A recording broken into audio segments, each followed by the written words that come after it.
In the heart of city, setting London, Paris, New York, etc., where the air is thick with mood mystery, tension, excitement, foreboding, a crime disturbs the peace. The scene is set at location luxury mansion, hotel, dark alley, grand, ship, etc., where victims named. A brief description of the victim, wealthy businessman, famous actress, political figure, etc., is discovered dead. Hercule Poirot, a renowned investigator, is called to the scene. His sharp eyes and calculated demeanor set him apart as he carefully inspects the surroundings, noticing specific details what makes this scene stand out.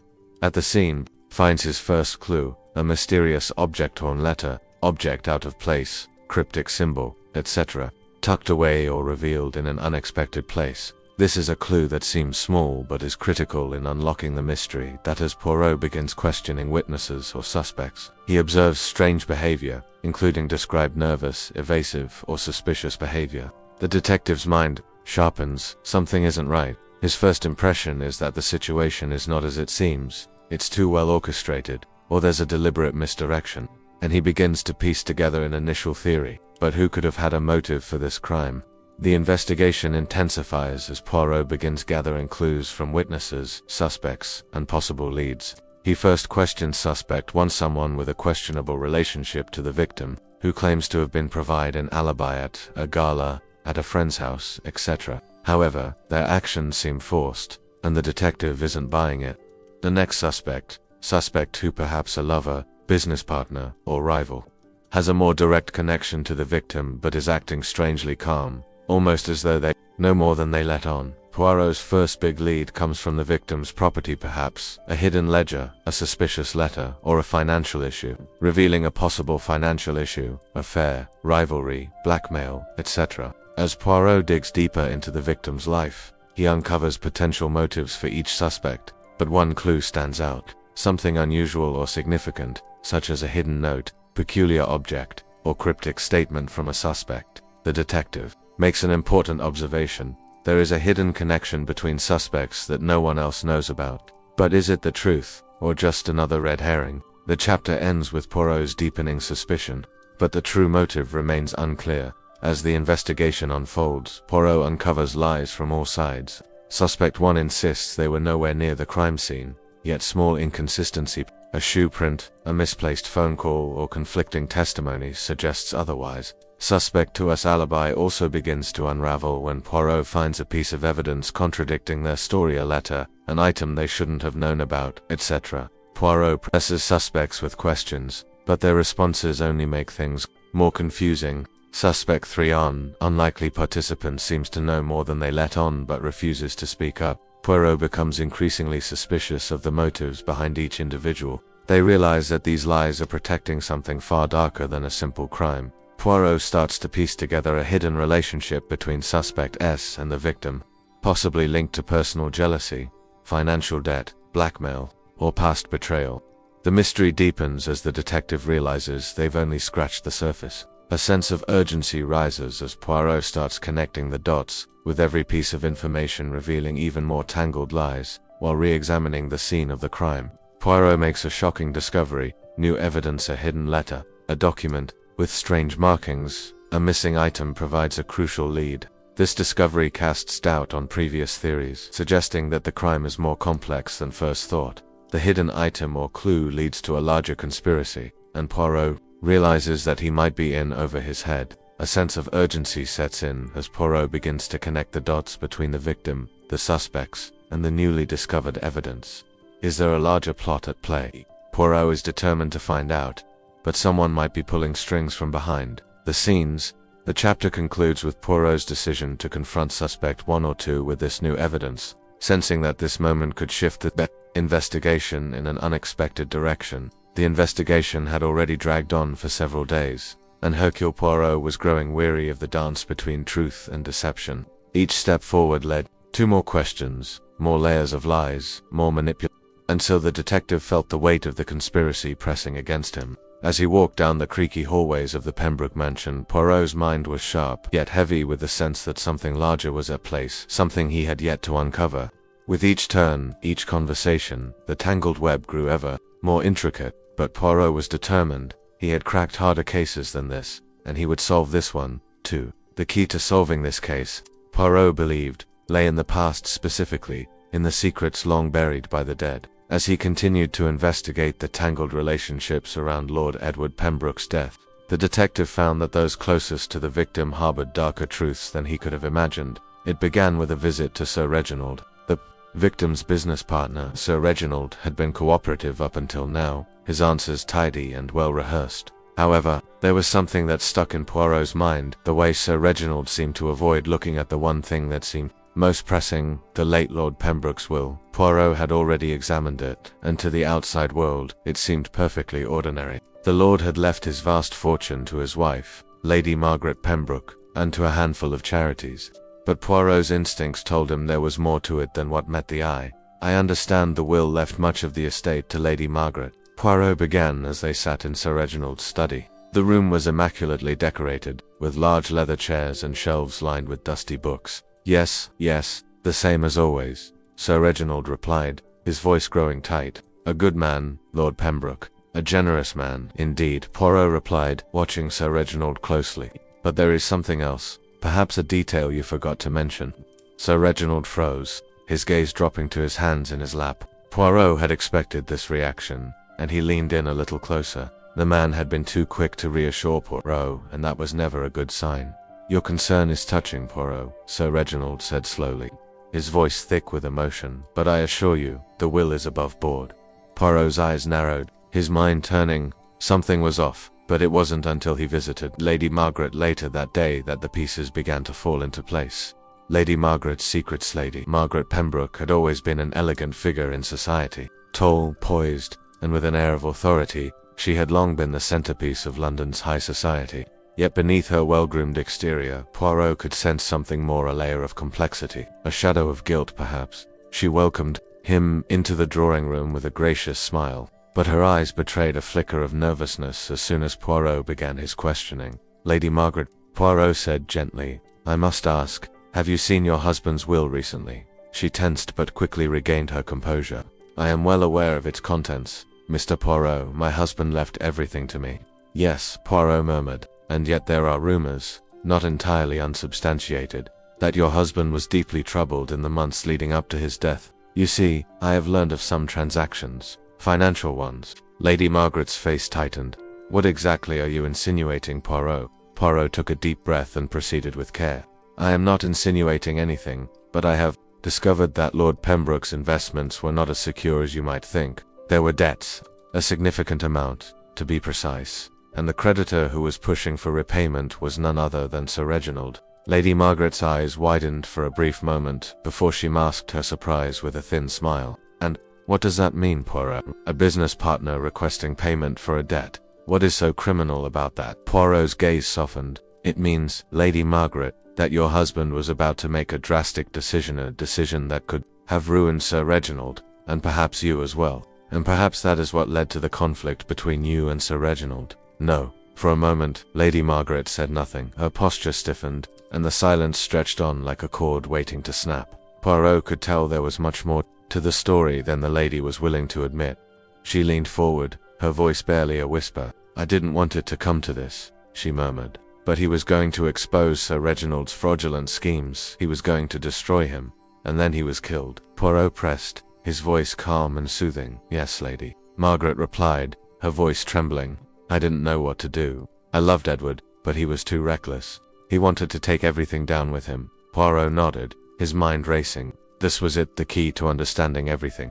The motive, the reason behind the murder. But there was still one more secret to uncover before he could piece together the full picture. The hidden affair. Poirot's next step took him to Lady Margaret's personal papers. There, hidden within the folds of a drawer in her private study, he uncovered a letter long forgotten by its recipient. It seemed it was from Sir Reginald. The letter revealed something no one had anticipated, an affair.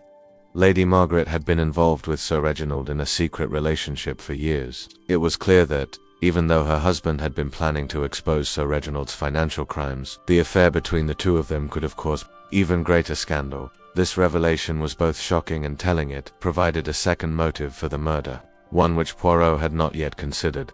The desire to silence the victim before the affair was exposed.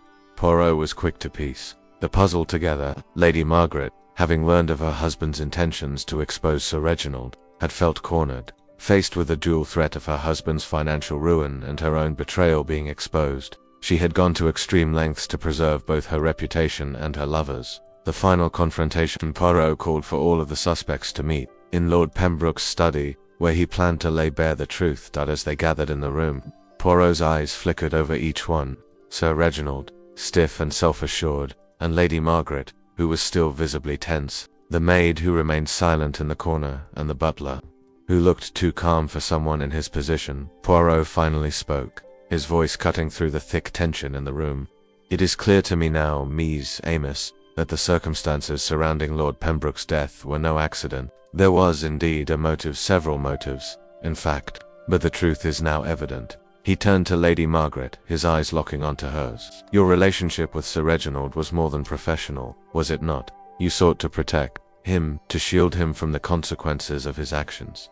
Lady Margaret, pale but defiant, did not speak. Poirot continued, "But it wasn't just Sir Reginald's crimes you feared being exposed. It was your own involvement, the affair, the debts, and the secret Lord Pembroke had uncovered before his death. You feared everything would be lost: your marriage, your lover, your status." The room was silent as Poirot turned toward Sir Reginald, who now stood frozen in place. "The murder was not a random act, but a desperate attempt to silence a man who had the power to ruin you both," Poirot said softly. "But it was you, Lady Margaret, who set the events in motion. You feared the truth, and in your fear you murdered your husband." Lady Margaret's eyes filled with tears, but she did not deny it. The tension in the room finally broke as she collapsed, her guilt written all over her face. The mansion had fallen eerily silent in the days following Lord Edward Pembroke's death, and Hercule Poirot had been tirelessly working to uncover the final pieces of the puzzle. The investigation, though progressing steadily, was far from over. Every suspect had their secrets, and every clue seemed to lead down a different path. But Poirot's methodical mind never wavered. He trusted his instincts and his little grey cells, and he knew that the truth was just within reach. The evidence thus far painted a picture of betrayal, greed, and desperation. But there were still gaps, unsolved mysteries that only Poirot could decipher. He had learned much from Lady Margaret and Sir Reginald, but something was still off. He had a suspicion that someone in the room was playing a more dangerous game than they had let on. The pivotal revelation: Poirot began his day by revisiting the scene of the crime, the victim's study. The large windows that opened to the garden had been left ajar, just as they had been the night Lord Pembroke was found dead. Poirot's keen eye caught the faintest trace of dust along the edges of the windowsill, as if something or someone had been tampering with the scene. He stood in the room for a long while, letting the silence wash over him. The study had been meticulously organized, yet small inconsistencies in the arrangement were now noticeable. Poirot's mind worked quickly, piecing together the evidence, until he noticed something unsettling: a small stain on the carpet, barely visible under the dim lighting, but definitely out of place. Poirot knelt down and inspected it carefully. Blood, but too old to have been part of the murder scene itself. This was fresh blood, suggesting it had been spilled shortly before the victim's death. Poirot's mind began to race as he realized that this was a critical clue. Someone had been injured during the struggle, yet it had gone unnoticed. Mon Dieu, a piece of the puzzle has finally come into view, Poirot muttered to himself, rising to his feet. This new clue tied everything together: the struggle, the cover-up, and the hidden motive. But the question remained: who had been wounded, and how did this all connect to the murder? The search for the wounded: Poirot quickly summoned Inspector Gray, the local law enforcement officer who had been assisting him, and together they set off to track down the missing pieces. Poirot's suspicions turned to Sir Reginald, whose alibi had been too perfect. Poirot was certain that the key to understanding the murder lay in the interactions between Sir Reginald and Lady Margaret, especially given the complicated web of lies they had both woven. Sir Reginald had maintained that he had been in the company of business associates the night of the murder, but Poirot now believed that this was a lie. There was no one to corroborate his story. Poirot demanded to see Sir Reginald's clothing for any signs of injury. The search was a delicate one, but Poirot's persistence paid off. Sir Reginald's jacket sleeve revealed a small tear, as though it had been caught on something. A faint smear of blood was also visible. Confrontation and truths uncovered. Poirot wasted no time in confronting Sir Reginald. He knew that the confrontation would be delicate. Sir Reginald's arrogance was a facade, and Poirot needed to break through it carefully. "You've been playing a dangerous game, my dear Sir Reginald," Poirot began, his voice calm but firm. "Your wounds betray you." There was a struggle. The blood on the carpet was not from the victim, it came from you. Sir Reginald's face stiffened, and his eyes narrowed with a mixture of fear and anger. "You have no proof, Poirot. These are baseless accusations." Poirot's gaze remained steady. "The evidence speaks for itself. I believe you were in the room with Lord Pembroke before he died. The two of you fought, but you could not bring yourself to kill him, not directly. Someone else finished the job, didn't they?" A moment of silence passed between them. As Sir Reginald's expression faltered, Poirot had struck a nerve, and the truth was finally surfacing. A deeper connection. The conversation took an unexpected turn when Sir Reginald finally spoke up, his voice raw with emotion. "You don't understand, Poirot. We were all involved in something we couldn't escape. There were debts, enormous debts, ones that went far beyond money. Lord Pembroke had uncovered a conspiracy, something that could ruin us all. I couldn't let him destroy everything. Not after what we'd built." Poirot leaned forward. "Conspiracy, you say? Who else was involved?" Sir Reginald's face darkened. "Lady Margaret was more than just a wife to Lord Pembroke. She was involved in everything, the investments, the cover-ups, the dirty money. She and we've been working together for years. But when Lord Pembroke started to make threats, it all came crashing down." Poirot's eyes sharpened. This was the moment he had been waiting for. "The debts, Sir Reginald, they weren't just financial, were they?" Poirot asked. "You and Lady Margaret were not only hiding financial troubles, but you were both being blackmailed by someone far more powerful than you. The victim had been threatening to expose everything." Sir Reginald's hands trembled, but he nodded, confirming Poirot's suspicions. "Yes, we were being blackmailed by a shadowy figure, someone we thought we could control. Lord Pembroke's discovery would have ruined us. Lady Margaret and we decided together that something had to be done. But I never thought it would end like this." Poirot straightened, his mind racing. "And the blood, Sir Reginald? How do you explain the bloodstains?" Sir Reginald hesitated before finally answering. We had a confrontation. He tried to push me out of the way, and I scratched him. It was only a moment, but I saw the blood, and I thought I had killed him, but I didn't. Uncovering the mastermind, Poirot's mind shifted gears as he began to process the full extent of Sir Reginald's confession. The situation was far more complex than anyone had anticipated.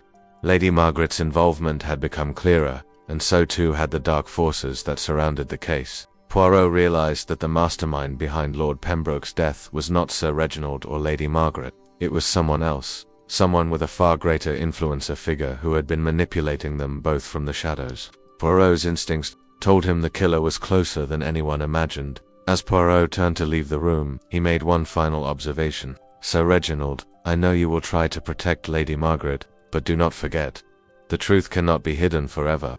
With that, Poirot set off to unravel the final pieces of the conspiracy, his mind already on the next crucial step. The webs of deceit were finally beginning to unravel, and Poirot was ready to confront the true killer, whoever they may be. Poirot was no stranger to confusion. In fact, confusion often provided the perfect breeding ground for his greatest insights. But even he could not help but feel the mounting frustration as the investigation progressed. Every new lead seemed to unravel into more questions, and every new clue only added more uncertainty to a case that was already teeming with deception. Sir Reginald, despite his early confession of guilt, was not the only suspect that Poirot had his eyes on. Lady Margaret, too, remained an enigma. While Poirot had uncovered much about her secretive relationships and involvement in the financial misdealings that had plagued Lord Pembroke's later years, there was still much left to unravel about her motives. The truth was, Poirot had learned not to trust everything that appeared obvious. He had always prided himself on seeing beyond the surface, looking for the nuances and hidden meanings in human behavior. But now, the case was becoming more of a puzzle, where every new piece seemed to be the wrong shape or size. False leads and red herrings were distracting him, pulling him further into a maze of suspicion. But Poirot had faith he always did that eventually. The real picture would emerge. A tangled web of misdirection. Poirot's first misstep came when he pursued a new lead from Inspector Gray. The inspector had come to him with a confession from the maid, claiming she had witnessed Sir Reginald leaving Lord Pembroke's study around the time of the murder. The maid was adamant about what she had seen, and the timeline she provided seemed to fit with the established facts. Poirot had been intrigued, believing that this could be a breakthrough. If Sir Reginald had been caught leaving the scene, could mean his guilt was more than just circumstantial. The evidence would have been damning, however. When Poirot visited the maid's quarters to get more information, he began to notice discrepancies in her story. The maid's details began to falter, and Poirot soon realized she had added several embellishments to her account. The maid, in fact, had been nowhere near the scene when she claimed to have seen Sir Reginald. Her story didn't match the physical evidence at the crime scene either. There were no footprints outside the study door, which was strange given that the maid had described Sir Reginald. Leaving through the hallway, Poirot also noticed that the maid had a curious look of guilt in her eyes, a look that didn't quite fit with someone telling the truth. It was clear now she had been coached. Someone had planted this idea in her head, likely to throw Poirot off course. The investigation had hit a dead end. The mysterious witness Poirot's thoughts turned back to Lady Margaret. The new revelations about the affair with Sir Reginald were troubling. But Lady Margaret's composure throughout the investigation made Poirot think she wasn't acting entirely on her own. There was more to her story, much more, he decided. To take another look at the documents left behind in Lord Pembroke's study, specifically his financial records, which Poirot had skimmed over earlier. This time, the detective carefully examined each transaction, noticing something odd. Large sums of money had been transferred to an unlisted account in Switzerland, under a name Poirot did not recognize. Poirot tracked the name, which led him to a man named Vincent Darnell, a former business associate of Lord Pembroke. Darnell was a shadowy figure known for his involvement in unsavory dealings in the art world, but his whereabouts were currently unknown. Poirot's instinct told him this was an important lead. If Darnell had something to do with Lord Pembroke's death, then the investigation would have to take a far more dangerous turn. But after days of searching, Poirot was forced to conclude that Darnell had disappeared without a trace. It was almost as though he had vanished into thin air. Could it be that someone had helped him disappear? And what did this mean for the case? A new lead appears despite the dead end with Darnell. Poirot remained resolute. The following day, Inspector Gray brought a fresh piece of information that caught the detective's attention. A hotel clerk had come forward, claiming to have seen Lady Margaret leave the hotel room of an unknown man the night before Lord Pembroke's murder. The clerk had not recognized the man, but Lady Margaret had seemed agitated and rushed, leaving the hotel in a hurry. This new detail piqued Poirot's interest. If Lady Margaret had been meeting with someone in secret, it could provide an explanation for the tension between her and her husband in the days leading up to the murder. Poirot immediately set off to find more details. He visited the hotel where the meeting had occurred and, with his charm, managed to get a glimpse of the hotel's records. The details were sparse, but one name stood out: Dr. Harold Vaughan, a prominent psychiatrist. The sun had set over London, casting long shadows across the streets, and the Pembroke mansion stood in the distance, silhouetted against the darkening sky. For most people, the investigation would have already concluded or been wrapped in layers of bureaucratic red tape. But for Hercule Poirot, the truth remained just out of reach, a hidden puzzle that refused to yield its pieces. The more he uncovered, the deeper the conspiracy seemed to stretch. Poirot had grown accustomed to pressure, to tension, and to the subtle games people played. But there was a gnawing feeling in his chest now, one that told him the game was about to turn far more dangerous. He had made progress, yes, but not without consequence. The more he exposed, more the shadows seemed to move around him. A night of uncertainty had started with a knock on the door, an urgent, almost frantic knock. Poirot had been reading over the last of the witness statements when Inspector Gray entered, his face drawn with concern. "Poirot, we've got a problem," Gray said without preamble. He was out of breath, and the way to the news was clear. "Sit, my friend, and tell me what has happened," Poirot replied, motioning toward the armchair opposite his. "I was just leaving the station when I got a call," Gray said, his eyes darting to the documents scattered on Poirot's desk. "It's about Lady Margaret Pembroke. She's missing." Poirot's eyes narrowed. Lady Margaret had been the linchpin of the investigation, her secrets slowly unraveling in his presence. But her disappearance was not just a shock, it was a red flag. "Missing," Poirot repeated slowly, his mind already racing. "And how, precisely, does one miss the lady who has been at the center of all this intrigue?" "Her maid, apparently," Gray continued. "The last time she saw her was this morning, and since then, no one has heard from her. Her personal car is gone, and her belongings are missing."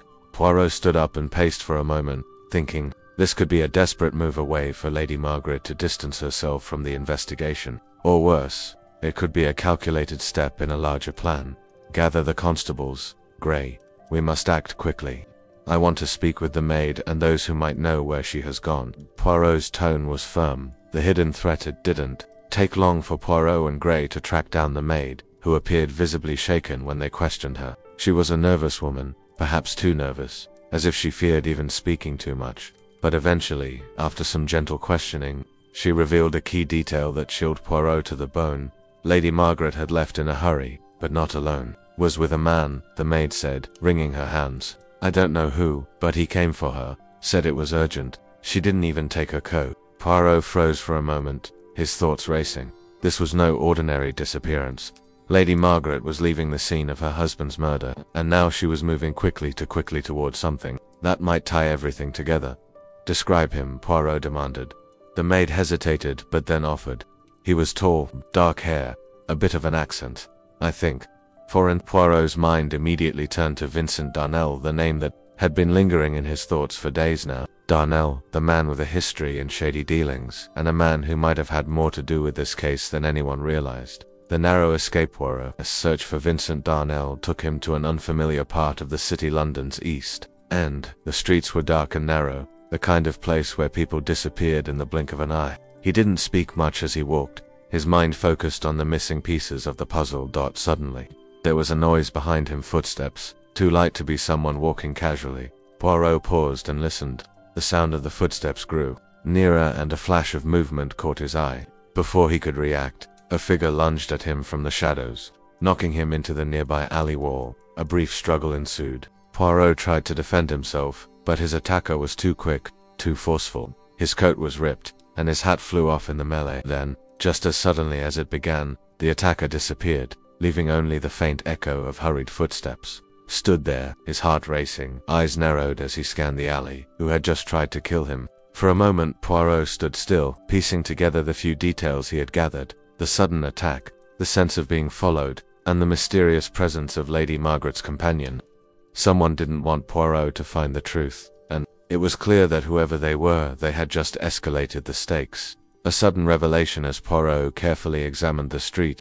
He noticed something odd on the ground, a small, blackened cigarette case, engraved with the letters V. The initials were unmistakable. Vincent Darnell. This was not a coincidence. The stakes of the case had risen to a level Poirot hadn't anticipated. Darnell had been close enough to attempt a direct attack, and now it was becoming clear that he wasn't simply a bystander in this mystery. He was a key player, and his connections to Lady Margaret were more crucial than Poirot had originally thought. Poirot's mind was a whirlwind of thoughts.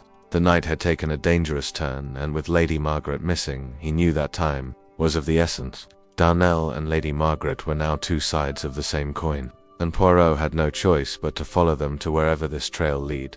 The confrontation. Poirot and Inspector Gray arrived back at the mansion just as the clock struck midnight. The atmosphere in the house had shifted, and Poirot could sense the ominous tension hanging in the air. Lady Margaret's disappearance had unsettled the household, and now Poirot was prepared to confront whoever was behind the twisted game that had ensnared them all. Poirot turned to Gray. We must visit Dr. Vaughan immediately. The psychiatrist may hold the key to understanding Lady Margaret's sudden decision to disappear. Poirot's voice was urgent, his eyes focused. He had a hunch that this final thread would connect everything. Poirot and Gray arrived at Dr. Vaughan's residence, and the moment they knocked, the door opened slowly, almost as if they were expected. Dr. Vaughan's face was pale, his eyes wild, and he appeared deeply agitated. I knew this day would come, Dr. Vaughan muttered, stepping aside. He led Poirot into his study, and there was an unmistakable tension in the air. What you're looking for, Dr. Vaughan said, his voice quivering, is not something you want to find. Poirot narrowed his eyes, but before he could respond, the doctor's next words left him reeling. I know who killed Lord Pembroke, Dr. Vaughan whispered, his eyes darting nervously. I know why Lady Margaret is running. Poirot's heart skipped a beat. Finally, a clue. Finally, something concrete. But as the words escaped Dr. Vaughan's lips, Poirot realized that what he had uncovered might be even darker than he had imagined. The night air was sharp with the cold as Poirot stood outside Dr. Vaughan's residence, staring into the darkness with his mind worry like a finely tuned machine. The confession he had just heard from the doctor, I know who killed Lord Pembroke, echoed in his thoughts. But the moment of revelation was short-lived. Dr. Vaughan's words had been chilling, but far from conclusive. There was something deeper, more dangerous, lurking just beneath the surface, and Poirot knew that unraveling it would not be easy. The missing piece of the puzzle had been right in front of him all along, but he needed to see it in the right light. Poirot had never believed in coincidences. He was a man of logic, and logic was a tool like any other that could reveal the deepest truths when wielded properly. But tonight, the darkness felt heavier than ever. His search for answers had taken him down winding paths, but it was only now, as the game neared its climax, that the true stakes became clear. The confrontation, with Dr. Vaughan inside, the study of Dr. Vaughan, the psychiatrist's earlier confession now hung heavily in the air. The tension in the room was palpable as Poirot fixed his eyes on Dr. Vaughan, whose hands trembled as he began to speak again. "You've been playing a dangerous game, Poirot," Dr. Vaughan murmured, his voice strained with anxiety. "You've been chasing ghosts. The truth is much closer than you think, but it won't make sense until you understand who is behind everything." Poirot's gaze never wavered. "What do you mean by that, Doctor? Who is behind this?" Dr. Vaughan paused, taking a deep breath as if weighing his next words carefully. "I've been treating Lady Margaret for months now. She's been under my care for certain psychological issues, but it was never about just her. There's another player in this, someone who's been orchestrating this whole mess." Poirot's pulse quickened. "Who, Doctor? Who? I can't say for sure, but I know who you should talk to next," Dr. Vaughan said, standing up. "Go to Vincent Darnell, he's the key. He's the mastermind behind Lord Pembroke's murder. But it's not just about money, it's about control. He's been pulling the strings all along, manipulating both Lady Margaret and Sir Reginald. I should have known, Poirot. He's been using me, using my knowledge of psychology to twist things in his favor. But you can stop him now." Poirot's mind raced. Vincent Darnell was no longer just a name. He had now become the center of the storm, a man pulling the strings from behind the scenes. Everything began to make sense in a horrifying way. The missing piece that had been eluding Poirot for days, the one thing that had seemed out of place, the connection that had never quite come together, was Darnell himself. But why had Dr. Vaughan been so afraid to reveal this earlier? Poirot's sharp mind turned quickly. Vincent Darnell had been using everyone, and Poirot needed to confront him before the final threads of this intricate web were pulled too tight. The Darnell connection. Poirot wasted no time. He left Dr. Vaughan's study and called Inspector Gray to inform him of the new lead. The search for Vincent Darnell was now the most crucial element in solving Lord Pembroke's murder. It wasn't long before Poirot and Inspector Gray arrived at Darnell's last known address, a dilapidated warehouse near the docks. The place seemed like a forgotten relic, with shadows lurking in the corners and the distinct smell of old wood and decay hanging in the air. Darnell had always been a man who operated in the dark, and it was no surprise that he had chosen such a discreet hideout. As Poirot stepped inside, the silence was almost suffocating. He scanned the room carefully, noting the disarray of papers, ledgers, and faded photographs scattered across the dusty floor.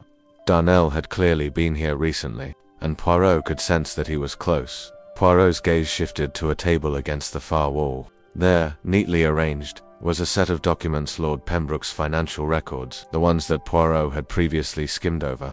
At this time, as he picked them up, Poirot saw something new. A name that had not been on the records before appeared viti, and it seemed to be written in Darnell's familiar hand. Poirot felt his stomach tighten. Darnell had been involved in the financial dealings all along. His name had been hidden in plain sight.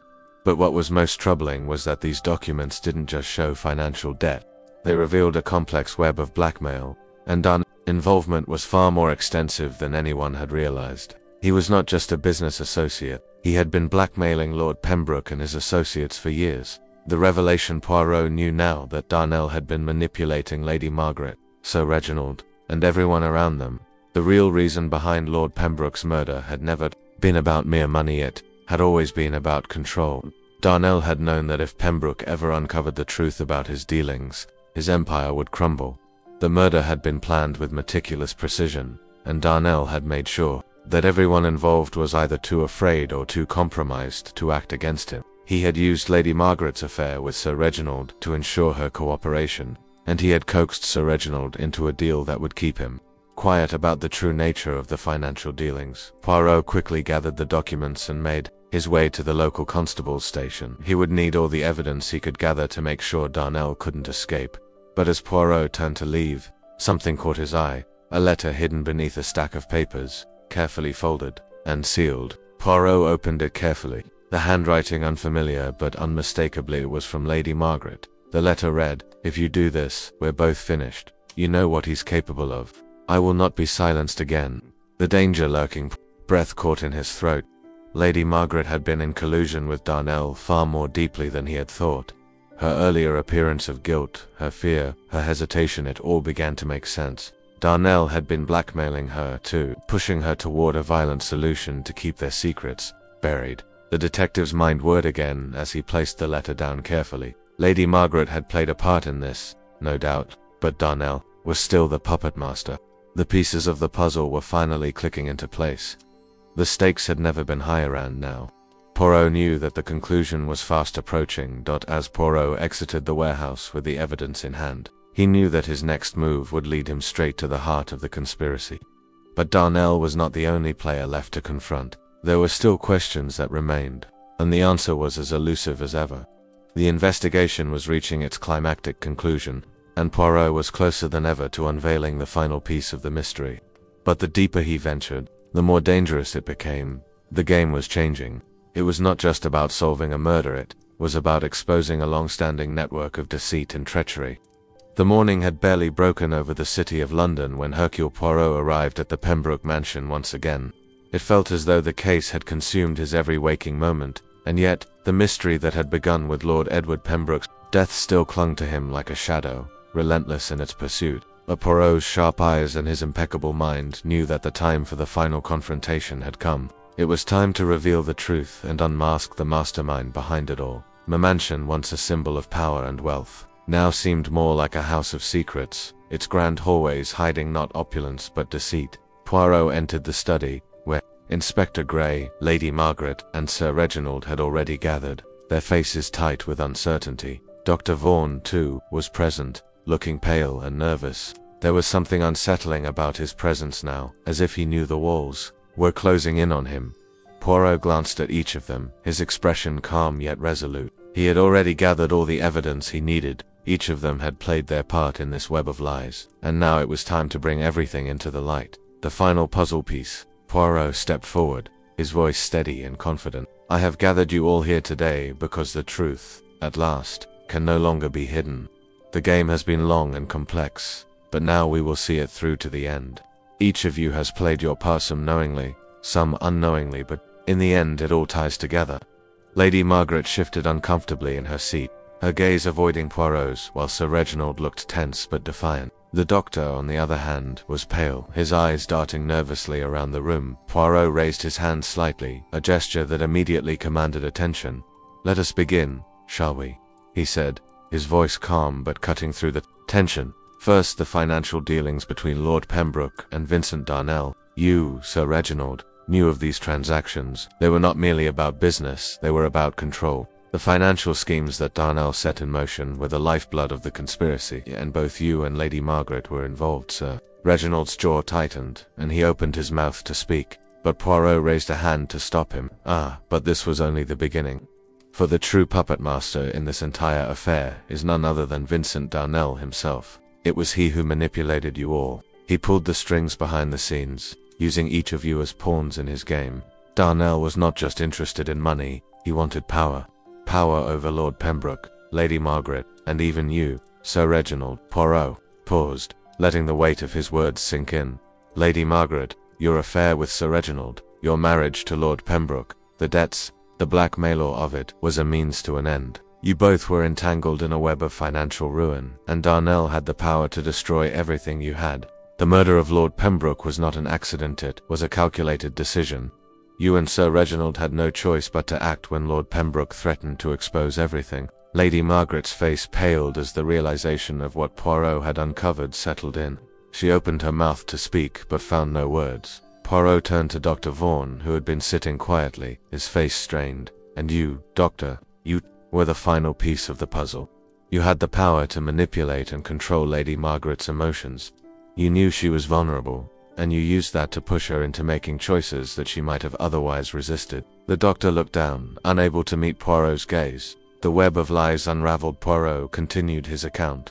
You see, the affair between Lady Margaret and Sir Reginald was not a simple love affair. It was a covert alliance, a means to protect themselves from the blackmail they were both under. But what none of you accounted for was Lord Pembroke's discovery of the truth. He had uncovered the web of deceit that involved not just money, but collusion, betrayal, and a deliberate attempt to destroy him. The key document, the letter from Darnell, was the final piece of evidence that showed he was behind it all. Poirot paused again, glancing at the shocked faces in the room. Lord Pembroke had decided to expose Darnell's criminal dealings, the financial fraud, and the manipulation of his associates. But Darnell knew that if Pembroke revealed the truth, his entire empire would fall apart. That's why Darnell orchestrated Lord Pembroke's murder. He knew it had to be done swiftly, before the truth could come to light. The killer's confession. Poirot's gaze shifted to Lady Margaret, who was now visibly trembling. "Lady Margaret," he said softly but firmly, "you feared for your future, your marriage, and your reputation. You did not want your affair with Sir Reginald to be exposed, and you did not want to lose your luxurious lifestyle. You and Sir Reginald made the decision to act together, to silence your husband before he could destroy everything. You both were trapped in Darnell's scheme, and in the end, it was you who took action." Lady Margaret's eyes filled with tears as her facade cracked, and she let out a choked sob. The weight of the truth was too much for her to bear. She glanced at Sir Reginald, who refused to meet her eyes, but his guilt was clear. Poirot turned to Sir Reginald. "And you, Sir Reginald, were not just an unwilling accomplice. You played a direct role in Lord Pembroke's murder. You thought that once he was gone, Lady Margaret would inherit the estate, and you would finally be free of the blackmail. But, as we know now, the only person who benefited from Lord Pembroke's death was Darnell. You were his tool, just as much as Lady Margaret was." Poirot's voice grew even more stern. "You never wanted to kill Lord Pembroke yourself, but you were complicit. You enabled Lady Margaret's actions, knowing full well that once the deed was done, Darnell would have you both in his pocket. He had already secured you both in a web of corruption." The moment of truth at last. Poirot turned to Dr. Vaughan, who had been silent during the entire conversation. "And you, Doctor, had more to do with this than you ever let on. You manipulated Lady Margaret in ways that no one could have anticipated. You told her exactly what she wanted to hear. You reinforced her guilt, her fear, and her sense of urgency. You knew, deep down, that you were playing with fire, but in your desire for fame and recognition, you chose to look the other way. Your involvement in this murder is not one of direct action, but it is one of subtle manipulation." Dr. Vaughan's face crumpled as he finally admitted the truth. "I didn't know it would end like this," he whispered. "I thought I was helping them, guiding them, but I was wrong. I never should have gotten involved." The final twist. Poirot stepped back and surveyed the room, taking in the grim expressions of the suspects. "It is clear now that Vincent Darnell is the true mastermind behind this entire operation. But Darnell was not acting alone. Lady Margaret, Sir Reginald, and even Dr. Vaughan all played their parts. It is a tragic case of manipulation, blackmail, and power struggles. Lord Pembroke's death was not just the result of greed, it was the culmination of years of lies and secrets." As Poirot spoke, the truth settled over the room like a weight. The investigation had come to a head. All the players had been exposed. The murderer was not one person alone, but a group effort that had been carefully orchestrated by a man who thought he was untouchable.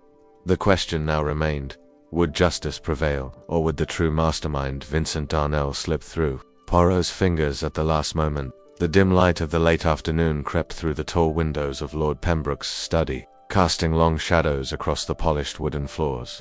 The gathering in the room had grown unbearably tense as Poirot continued to lay bare the twisted web of lies, deceit, and betrayal that had led to the murder of Lord Edward Pembroke. Lady Margaret, Sir Reginald, and Dr. Vaughan had all been confronted with their roles in the crime, each of them now understanding the full weight of their involvement. They had been cornered, their guilt undeniable, their darkest secrets exposed. But the mystery was not yet complete. The mastermind behind the murder, Vincent Darnell, the shadowy figure who had been manipulating everyone from the shadows, had yet to be captured. Poirot, knowing full well that time was running out, was more determined than ever to bring justice to the victim. The last few days had been a blur of investigation, deductions, and revelations. Poirot had meticulously pieced together the evidence, connecting the missing links in the puzzle one by one, until only the final piece remained. Darnell was the key. It was Darnell who had pulled the strings. He had been the one to set everything in motion, ensuring that Lord Pembroke's death was not a mere accident, but a carefully orchestrated murder for control and power. Now, with the truth exposed, it was time for justice to be served.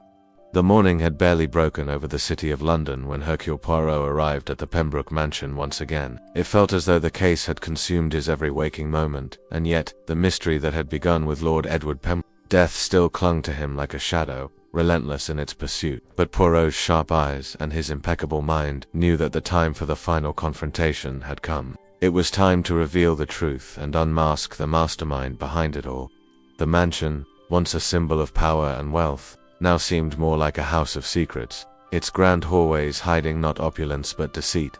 Poirot entered the study, where Inspector Gray, Lady Margaret, and Sir Reginald had already gathered, their faces tight with uncertainty. Dr. Vaughan too was present, looking pale and nervous. There was something unsettling about his presence now, as if he knew the walls were closing in on him. Poirot glanced at each of them, his expression calm yet resolute. He had already gathered all the evidence he needed, if of them had played their part in this web of lies, and now it was time to bring everything into the light. The final puzzle piece. Poirot stepped forward, his voice steady and confident. I have gathered you all here today because the truth, at last, can no longer be hidden. The game has been long and complex, but now we will see it through to the end. Each of you has played your parts unknowingly, some unknowingly, but in the end, it all ties together. Lady Margaret shifted uncomfortably in her seat, her gaze avoiding Poirot's, while Sir Reginald looked tense but defiant. The doctor, on the other hand, was pale, his eyes darting nervously around the room. Poirot raised his hand slightly, a gesture that immediately commanded attention. Let us begin, shall we? He said, his voice calm but cutting through the tension. First, the financial dealings between Lord Pembroke and Vincent Darnell. You, Sir Reginald, knew of these transactions. They were not merely about business, they were about control. The financial schemes that Darnell set in motion were the lifeblood of the conspiracy. And both you and Lady Margaret were involved, sir. Reginald's jaw tightened, and he opened his mouth to speak, but Poirot raised a hand to stop him. But this was only the beginning. For the true puppet master in this entire affair is none other than Vincent Darnell himself. It was he who manipulated you all. He pulled the strings behind the scenes, using each of you as pawns in his game. Darnell was not just interested in money, he wanted power.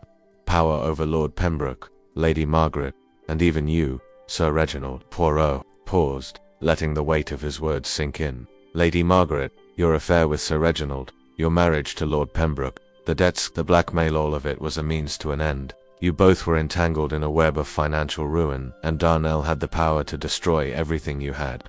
The murder of Lord Pembroke was not an accident, it was a calculated decision. You and Sir Reginald had no choice but to act when Lord Pembroke threatened to expose everything. Lady Margaret's face paled as the realization of what Poirot had uncovered settled in. She opened her mouth to speak but found no words. Poirot turned to Dr. Vaughan, who had been sitting quietly, his face strained. And you, Doctor, you were the final piece of the puzzle. You had the power to manipulate and control Lady Margaret's emotions. You knew she was vulnerable, and you used that to push her into making choices that she might have otherwise resisted. The doctor looked down, unable to meet Poirot's gaze. The web of lies unraveled. Poirot continued his account.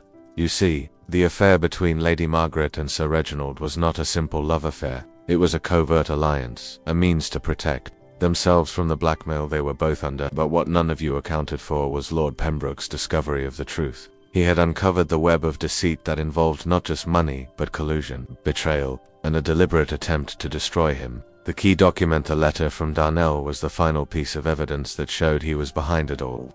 Paused again, glancing at the shocked faces in the room. Lord Pembroke had decided to expose Darnell's criminal dealings, the financial fraud, and the manipulation of his associates. But Darnell knew that if Pembroke revealed the truth, his entire empire would fall apart. That's why Darnell orchestrated Lord Pembroke's murder. He knew it had to be done swiftly, before the truth could come to light. The killer's confession. Poirot's gaze shifted to Lady Margaret, who was now visibly trembling. Lady Margaret, he said softly but firmly, you feared for your future, your marriage, and your reputation. You did not want your affair with Sir Reginald to be exposed, and you did not want to lose your luxurious lifestyle. You and Sir Reginald made the decision to act together, to silence your husband before he could destroy everything. You both were trapped in Darnell's scheme, and in the end, it was you who took action. Lady Margaret's eyes filled with tears as her facade cracked, and she let out a choked sob. The weight of the truth was too much for her to bear. She glanced at Sir Reginald, who refused to meet her eyes, but his guilt was clear. Poirot turned to Sir Reginald. And you, Sir Reginald, were not just an unwilling accomplice. You played a direct role in Lord Pembroke's murder. You thought that once he was gone, Lady Margaret would inherit the estate, and you would finally be free of the blackmail. But, as we know now, the only person who benefited from Lord Pembroke's death was Darnell. You were his tool, just as much as Lady Margaret was. Poirot's voice grew even more stern. You never wanted to kill Lord Pembroke yourself, but you were complicit. You enabled Lady Margaret's actions, knowing full well that once the deed was done, Darnell would have you both in his pocket. He had already secured you both in a web of corruption. The moment of truth at last, Poirot turned to Dr. Vaughan, who had been silent during the entire conversation. And you, Doctor, had more to do with this than you ever let on.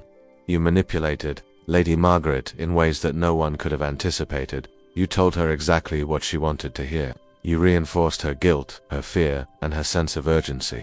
You knew, deep down, that you were playing with fire.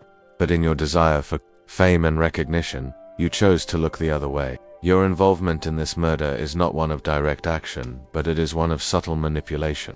Dr. Vaughan's face crumpled as he finally admitted the truth. I didn't know it would end like this, he whispered. I thought I was helping them, guiding them, but I was wrong. I never should have gotten involved. The final twist. Poirot stepped back and surveyed the room, taking in the grim expressions of the suspects. It is clear now that Vincent Darnell is the true mastermind behind this entire operation.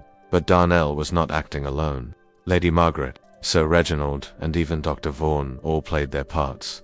It is a tragic case of manipulation, blackmail, and power struggles. Lord Pembroke's death was not just the result of grit, it was the culmination of years of lies and secrets. As Poirot spoke, the truth settled over the room like a weight. The investigation had come to a head.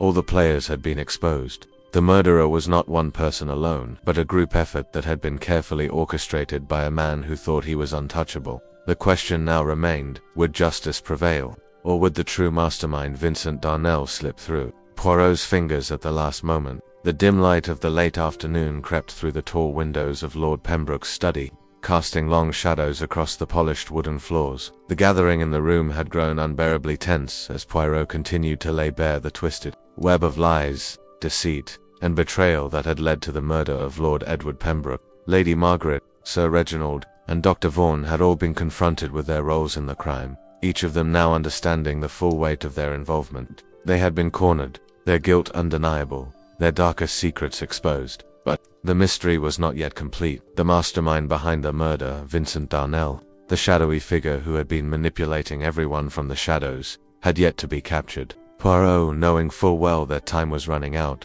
was more determined than ever to bring justice to the victim. The last few days had been a blur of investigation, deductions, and revelations. Poirot had meticulously pieced together the evidence, connecting the missing links in the puzzle one by one, until only the final piece remained. Darnell was the key. It was Darnell who had pulled the strings. He had been the one to set everything in motion, ensuring that Lord Pembroke's death was not a mere accident, but a carefully orchestrated murder for control and power. Now, with the truth exposed, it was time for justice to be served. The capture of Vincent Darnell. Poirot had spent the last several hours with Inspector Gray, devising a plan to apprehend Darnell. The elusive figure had long evaded the law, moving in the shadows and using others as pawns in his ruthless game. But Poirot knew that Darnell had grown careless. The intricate layers of the plot that he had woven were beginning to unravel, and Darnell's desperation to stay hidden was starting to show. Poirot's plan was simple. He knew Darnell would try to escape, he always did, but Poirot had one advantage: the manipulative genius that Darnell relied on to control others. Darnell thought he was in control, but Poirot had anticipated his every move. Poirot's greatest strength had always been his ability to outthink those who believed they were the masters of the game. At the heart of Poirot's strategy was the fact that Darnell cared deeply for his reputation.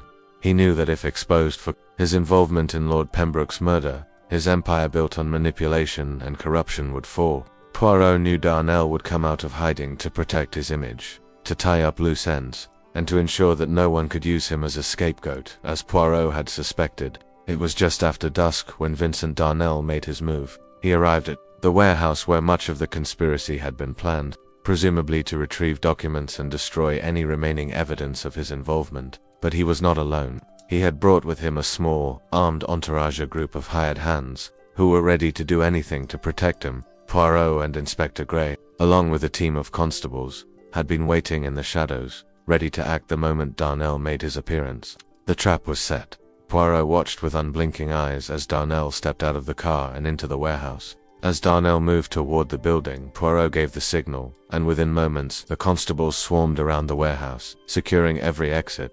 Monsieur Darnell, Poirot's voice rang out, calm but firm, as he stepped into the light. You are surrounded. There is nowhere to run. For a moment, there was a flicker of recognition in Darnell's eye, surprise, mixed with panic, but the moment passed quickly, and the smug arrogance that had been his trademark returned. He turned slowly, his hands raised in mock surrender. Ah, Poirot, Darnell said with a sneer. You've done well to corner me, but you're too late. I have already planned my escape. Do you really think you can stop me? Poirot smiled. I think, Monsieur Darnell, that your escape plans were made in haste, just as your whole criminal empire was built on hasty decisions. The truth is, you are already defeated. You have been caught in the web of your own making. The final confrontation. Darnell's expression darkened, and for a brief moment, Poirot saw the true nature of the man, cold, calculating, and desperate. It was clear now that he had underestimated Poirot's resolve. Darnell had believed he was invincible, that his manipulation of others would protect him from the consequences of his actions. But Poirot had seen through the layers of deceit, and now he stood before the man who had masterminded Lord Pembroke's death. The truth was finally in the open, and Darnell had nowhere left to hide. You think you've won, Poirot, Darnell said, his voice venomous, but in the end, it doesn't matter. Everything I've done, everything I've built, remain. You may have exposed me, but you can't destroy me. My empire is too strong. Poirot's eyes locked onto Darnell's. Your empire was built on lies.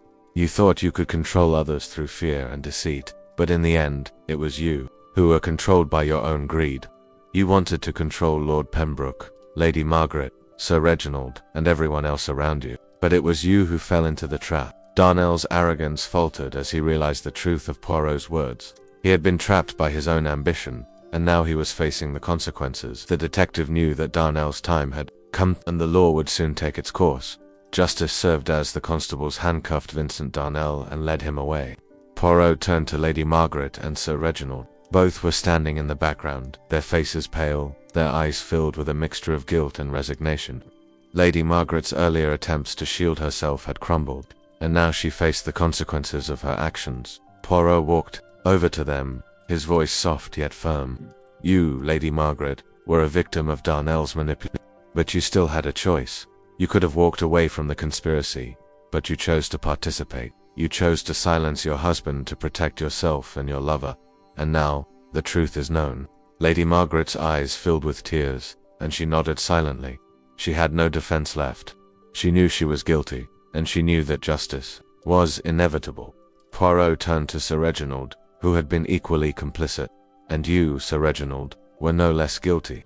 You allowed Darnell to use you, and when the opportunity came to expose him, you chose to keep silent. You feared what would happen if you lost your position, your wealth, your power, but in the end, you lost it all. The final reflection as the constables led the criminals away. Poirot stood still, his thoughts turned inward. The mystery had come to an end, but the satisfaction of justice was bittersweet. Lord Pembroke's murder had been the culmination of a twisted series of choices, and while justice had been served, there would be no true winners in the end. Poirot glanced once more at Lady Margaret and Sir Reginald as they were escorted from the mansion. They would face the legal consequences of their actions, but Poirot knew that their lives would never be the same again.